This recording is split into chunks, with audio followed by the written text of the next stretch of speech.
Mi nombre es Roberto Gregorio Salazar II. Soy de Albuquerque, Nuevo México. Mis familias paternas son Salazar y Apodaca, y mis familias maternas son Hayden y Marple. So what I just said is I'm Rob Salazar. I'm here at NACA. I'm from Albuquerque, New Mexico. So when I went to undergrad, I was a chemical engineer, or I studied chemical engineering, and I really wanted to come back to New Mexico. I didn't really think that chemical engineering was something where I could give back. It was interesting, but it didn't motivate me. And I had the opportunity to join a program called Teach for America, where I got to be a teacher back here in New Mexico, and I taught in Gallup, which is sort of the the western part of the state, and it borders the Navajo Reservation, and it's close to Zuni Pueblo. It's a city out there, and so I taught science there for a couple of years, and then I worked for Teach for America, and then I did that for a couple of years working with teachers in Gallup and in the surrounding area. And then I was a teacher in Laguna and worked with Laguna Pueblo. And then finally, I really wanted to get back to my home community here in Albuquerque, but I also wanted to be at a school that was on a mission and had a clear vision of what they wanted to accomplish. And in knowing Kara and Duta and some of the other teachers who had been at this school, I felt like this was the place I wanted to be, and a place where I could really help students figure out who they were and what science meant for them and where they were going in their lives, that sort of thing. So for me, science was always it was really interesting. I loved learning about the natural world. I loved seeing how different pieces fit together. When I started teaching, I found that not all of my students felt the same way about their education or about science in general. And I think a lot of that comes from just the way that science is taught traditionally. It's very decontextualized. It's all about, like, here are the facts you need to memorize, and here are the procedures you have to learn how to do, and that's it. And I hope you like it because you have to take it. And that didn't really work for most of my students. And when I came here to NACA and started working with the Indigenous science team, I got to really dig into making science matter for students. And we call it Indigenous science because it is contextualized in a place, in a community, in a purpose. It's not just science because it's cool, which motivates me, right?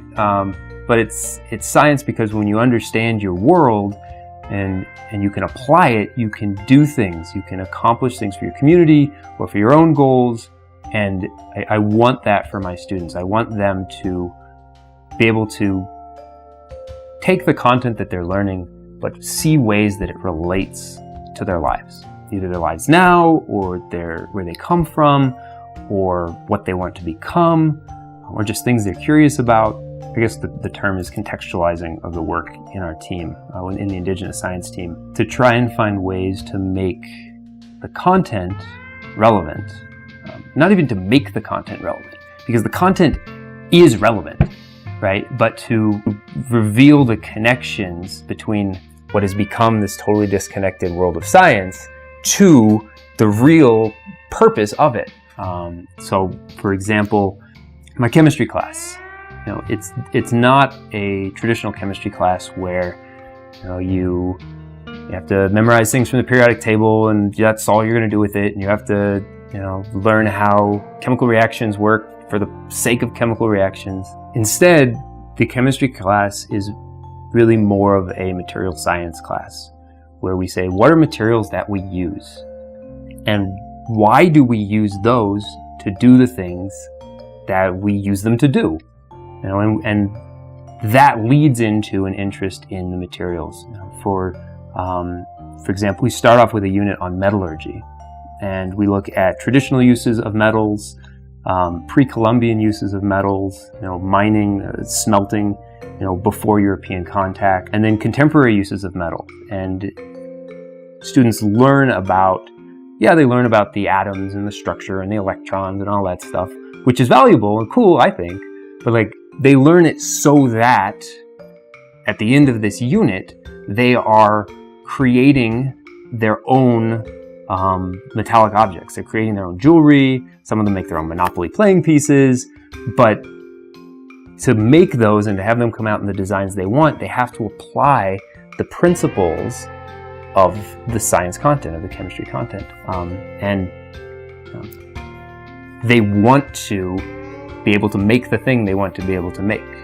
And so they see how it is relevant in that situation. And so I guess the key there is that I don't want science to be this disconnected thing for my kids. I want them to see it as applicable now. I want them to see how they could use it in the future, in their lives. And I want them to see also how it may connect to the history of their own people, if there's a connection with that piece of content.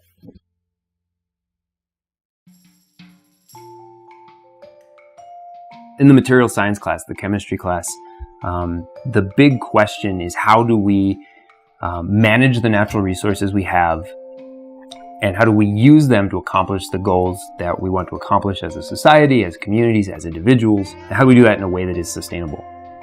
And I think that's really important because, really for a lot of reasons. One of the big ones is our students hear a lot about how the earth has been ruined and it's the end of the world. But like, the truth of the matter is, we're in a tough spot, but if they can be responsible, they can serve their communities and they can bring them through the challenges that we are going to be facing and that we're facing right now. I want them to have hope in that and to see, technology isn't going to destroy us necessarily. It's our ability to make wise choices about it that will bring us through that. And their knowledge of how materials work, of the chemistry behind it, this is all secondary to that overarching idea of the principles. How do I figure out what my community has and what we need, and how do we get it and use it responsibly? And the chemistry of it will be very helpful, but the chemistry isn't the point. The point is leaving as responsible and capable people who can solve real problems. In material science class, they are just finishing up a unit on ceramics. And we start by looking at traditional uses of ceramics, of pottery, and then we look at contemporary ceramics like the tiles on the space shuttle, and we make this connection of these materials that are, have been used since ancient times, are still used today for the same purposes and for new purposes. And the culminating experience in that unit is that students create their own pottery. But before they can do that, they have to run an investigation to find the best materials for their pottery, looking at different types of clays and saying, if I want to accomplish this purpose, what type of clay do I want? What is the amount of water that should be in there? What about these other elements? And to do that, they have to design their own investigation, which is cool, but it's also teaching them to be curious about defining the things that they want to accomplish in life, and then trying different strategies and applying their knowledge until they accomplish what they're trying to accomplish. And one of our core values is perseverance. And I feel like it's something I talk about in class every day, because science is a process of failing. And engineering is a process of failing. And you just you do it and you do it and you do it until you get it. Nobody is born with this knowledge of how to make everything work. They have to be willing to face those challenges and to not give up. And if our communities are going to have the sorts of things that we want to have, if we're going to come through the challenges that we'll face, we have to have people who can persevere, who can try different strategies, who can say, I know that there is a solution here, and I'm going to use everything I know, and I'm going to rely on other sources, and we're going to figure this out. And it might not work the first time or the 500th time, but we're going to figure it out. And they get to do some cool experiments. So that's my chemistry class. The other class, which is the physics class, which is when I first started teaching physics, it was very difficult to make it relevant. It was cool, right? You got to roll things down ramps, and you got to, play with electricity and interesting things, but like, so what, right? If I'm not going to be an electrician, why do I care about this? If I'm not going to be a professional car roller, why would I care about that, right? And so I've taken the physics of that class and grounded it in the context of Earth and space science.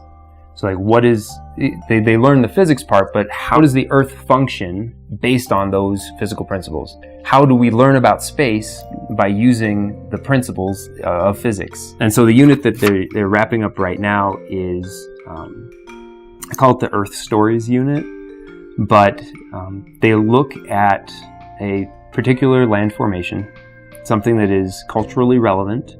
A lot of them choose something from their own cultures, but a lot of them also choose something they just thought was interesting, or they saw a movie at some point and they're like, oh, I really want to do something, in Greece. And like, okay, cool, they've got culture. Everywhere there's people, there's cultures. So they pick a place that is culturally relevant and they learn a traditional story of how that place was formed. And then they learn a contemporary explanation to go with it. Whether it's erosion or plate tectonics or whatever the forces are, and they learn both of those stories and they go in front of the class and they tell both the traditional and the contemporary story. And in that process, they have to, number one, they have to demonstrate that they understand how erosion and weathering and all this other stuff works. But they, on a deeper level, have to grapple with what it means to know both of those stories and to be able to hold both of them and not feel like they are two things that are tearing them apart. And one of the things we talk about at the start of this unit is like a single thread is a weak material, but if you take different threads and you weave them together, and they're going different directions, but you weave them together, you make a stronger cloth from them. And so we use that metaphor to talk about like, you can hold both of these ideas, these contemporary ideas and these traditional ideas, and you can weave them together and figure out who you are and who you want to be as an individual. And they can be things that make you stronger together and not things that should be separated because they're stronger together. So they're learning the science, but also on a deeper level, they're learning how to exist with many interests and many backgrounds and living in a contemporary world, and maybe they're interested in their traditions as well, and just trying to hold all that together. One of the biggest lessons that I've learned over the years is how important it is to build connections with my students. And I've found that when I first started teaching out in Gallup, I knew basically nothing about my students' experiences. But 12 years later, having taught in Gallup, having taught in Laguna, having worked with communities throughout Northwest New Mexico, and being from Albuquerque, I'm able to find connections with students. I think about last year, I had a freshman who was brand new to our school. So, of course, everything was new for him. It's not a traditional school, so trying to figure out how classes work, what these core values are, what's going on, whether he even wants to be there, was pretty tricky for him. Well, I asked him, where are you from? Welcome to our school. What's going on? And he said that he was from Pruitt. I was like, Pruitt? That's right by Thoreau. And he's like, yeah, it is. It's like, yeah, I've been to Thoreau. I used to work with teachers out there. And then I was able to ask him about where he likes to eat in Thoreau. Where was he going to go? Was he going to go to Thoreau High School? And just that initial connection. And I was able to talk about geographic features in the area. What does he like to do? Where does he like to fish? It started a conversation that began building a relationship. And now he is, and I don't take credit for this, right? But I think a school of people who are building connections with him and helping him build connections with other students. He's now, he has friends throughout the school. He is on varsity sports teams. He's in after-school programs. He gets great grades, and he's my TA, which makes him extra awesome. But none of that would have happened if I didn't have some background knowledge of something he'd been through. And like my knowledge of Pruitt being near Thoreau, like that's a tiny little bit. But it had opened up this whole conversation and relationship we could build. And the more I know about my students, whether it's their interests or their backgrounds, the better I am at serving their needs and at catering to their interests. I think every day on their way into class, I greet every single one of my students, and most of them get a handshake. Some of them have secret handshakes with me. Some of them just salute. I don't know what that's about, but they do it. But in that moment, because I do it every day, I know how they normally come to my class, and I know if there's something wrong. Like my noisy girls, if they come up the ramp to my class and they are not noisy, I pull them aside before they go in because something is going on. And that something, if I don't address it then, and I just say, yeah, come on in, we're going to pretend like nothing is wrong, it destroys the relationship, and they disengage from the class, and who knows what's going on. And just like a few moments of, hey, what's up? Like, nothing. I think there's something up because you're not noisy right now, and you're noisy every day. And they'll say, well, this or that and the other thing. Okay, what do you need? What can we do? Do you need to sit outside? Do you want to talk to someone? Can I have one of the reflection supporters from our class come out and talk to you before you come in? Or is it your birthday and like you're just really excited and you're going out to dinner afterward? But knowing them and like their interests and their background and all these other things, it lets me serve them in a way that if I didn't know who they are and I didn't know about where they came from, I couldn't do. It would just be me as a talking head in front of the class and them just waiting to get out. For my students, my biggest hope is that they would see purpose in their lives and that they would have the abilities that they need to accomplish those purposes. By the time they get to us in high school, and they've been through our middle school program, and now we have an elementary school program, which is really exciting. By the time they get to me in high school, the majority of the students are already interested in STEM careers. And what I want to make sure is that if they are interested in that, and that's the direction they're going, that they are ready, that they know what it's going to take, and that they leave with as much or more fire in them to accomplish this, as much or more than what they came in with. I'm really fortunate to be working with a middle school team that gives me students who are already invested in the content. And I think that just like knowing that wherever they go into, that they're going to have the confidence and the abilities to accomplish that. That would be my big hope for them.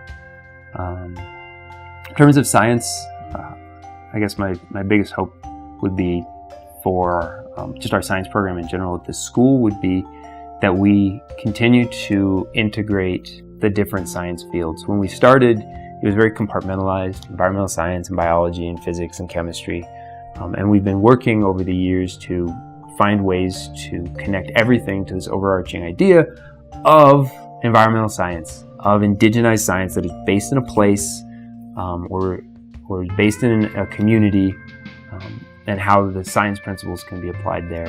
And we talk about a lot of different ideas of how to adjust the curriculum to do that, but that's the direction we're heading. And I'm really excited to see how things continue to grow and evolve, because I think it's going to benefit our students more and more as we make those changes.